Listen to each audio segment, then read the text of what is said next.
હું સાચો હું બનાવશે એ કે બેટા આછો બનાવ મેં ફોન કર્યો તો માયાભાઈ મેનેજિંગ ટ્રસ્ટી બાબુ તો એને મને આમ એક ક્લિપ બનાવીને આપી કે ભાઈ મેનેજિંગ ટ્રસ્ટી યોગેશભાઈ સાગર નથી. પછી એના છોકરાનો બીજા દિવસે મારા ફોન આવ્યો કે ભાઈ તું ક્યાં છો, તને મળવું છે. મેં કીધું હું બગદાણા છું. પછી રાજુ બોવડાનો એનો મારા ફોન આવ્યો તે માયાભાઈ પાસે માફી મગાવવાનો વિડીયો કેમ ઓલો કર્યો એનું મારી પાસે રેકોર્ડિંગ છે. માયાભાઈ છોકરાનો ફોન આવ્યો એનું મારી પાસે રેકોર્ડિંગ છે. પછી બીજા ગામના મારા મિત્ર છે એની ઉપર જયરાજનો ફોન આવ્યો માયાભાઈ દીકરા, તો એ બધું પ્રૂફ આપણી પાસે છે. બાકી બીજા કોઈ યારે મારે કોઈ જાતનો વાંધો જ નથી. આ બધું કરાવ્યું એને જ કરાવ્યું કે એના બાપા અમે માફી મંગાવી એટલે. ડીવાયએસપી જે આ નિવેદન આપ્યું છે હા એમાં કેટલું તથ્ય છે? એમાં એ હાવ ખોટું જ છે. તે કોઈ દિવસ કોઈને નહીં એ લોકો જે ઈ બુટલેગરો છે એનું પોલીસ સ્ટેશન અલગ લાગે છે, આ બગદાણા છે એ અલગ લાગે છે. એ આ મારા વિસ્તાર, હું એને કોઈને ઓળખતો પણ નથી નહીં.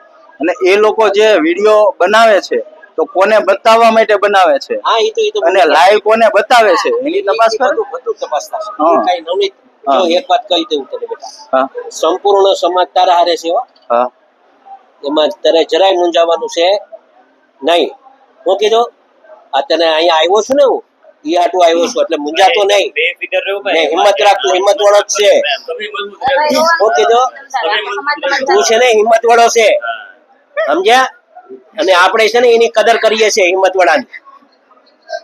તું સમજે, મૂંઝાતો નહીં. આખો સમજદાર હારે છે ને તેને ન્યાય આપવા માટેના પૂરા પ્રયત્ન કરશો. તને એટલે એ મૂંઝાતો નહીં. તને આપણી ખબર છે ને બેટા, મૂંઝાવાનું નથી તારે કોઈ. આખો જો આજે આવી હાલત છે, માણસો તો જો કેટલું આવ્યું છે. પગ રાખવાની જગા નથી બેટા. મને ખોટી રીતે બહાર આવ્યો કીધું કઈ બેટા બેઠા છે ને અમે, હા બેઠા છે ને અમે, એમાં કઈ નહીં મૂંઝાવાનું. મારો પેલો દીકરો છે બેટા, આંસુ નહીં પડે.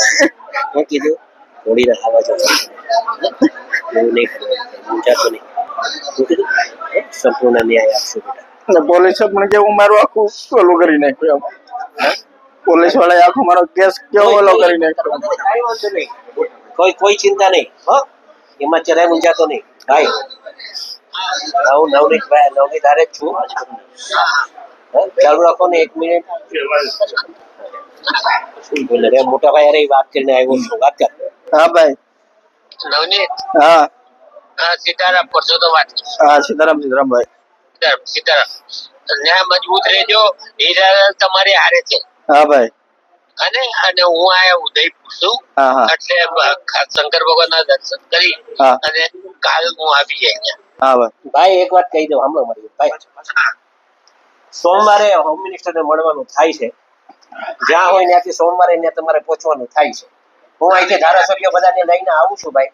અને આને છોકરાને ન્યાય અપાવવાનું કામ આપણે કરવાનું છે ભાઈ. આ સમાજનો દીકરો છે, ખોટો છે, એ તમારે કરવાનું છે. મારા હારે આવવાનું છે તમારે. આવી જાય તો હા બસ ચાલો. ઓકે તમારું કામ તો એમાં ક્યાં બસ કાઈ બસ વાંધો નહીં. ચાલો ઓકે. હા સીતારામ. ભાઈમાં હું જાઉં નથી બેટા. સોમવારે હું જાઉં છું ગાંધીનગર. હું કીધું ને આખા સમાજનો ટેકો તારા રહેશે. કઈ નહીં મજાતો. શું નહીં પડતો, તારા હારે છે. મૂંઝાતો નહીં. આખો સમાજ તારા હારે છે બેટા. હિંમત રાખ. બધું ઈશ્વર છે કે નહીં, આપણે માનીએ છીએ ને માતાજીને ને ઈશ્વરને. કોઈને નહીં મુકાય. કોઈ જબરદસ્તી હોય ને તો એને નહીં મુકાય. એ ચિંતા નહીં કરે તું. કાંઈ વાંધો નહીં. હિંમત રાખજે બસ, બીજું કાંઈ નહીં.